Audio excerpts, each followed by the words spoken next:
Makinis, kumikinang, kapansin-pansin. Gagamit lamang ako ng petroleum jelly o Vaseline at tissue paper. Dito nga po sa tissue paper, kukuha lamang ako ng tamang-tama lang sa kakailanganin ko rin. Pagkatapos, lagyan lamang ito ng Vaseline, dahan-dahan ko nga lang tong ikakalat doon mismo sa tissue pagkatupi ko nito.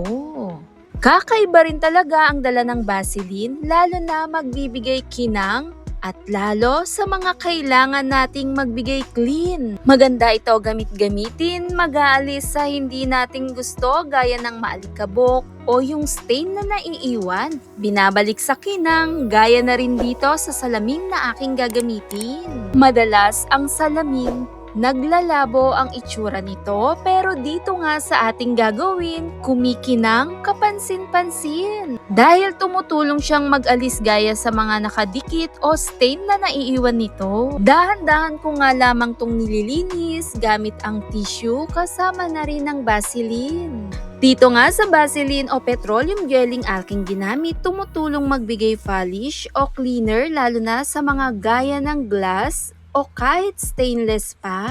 Sobrang cleaning at easier. Kahit anong stainless po, lalo sa loob ng bahay, maganda ito panggamit o panglinis. Kahit pa sa mga kahoy o wooden style, pwede ito. Kahit pa sa mga appliances natin, madalas nandyan ang dumidikit na alikabok, pero dito sa ating ginamit, tumutulong magbigay polish, kinang, lalo na ang linis ng datingan. Maganda gamit-gamitin, cleaning stainless steel with Vaseline. Kumikinang na walang naiiwan gaya sa mga stain at kapansin-pansin. Follow, subscribe for more tips.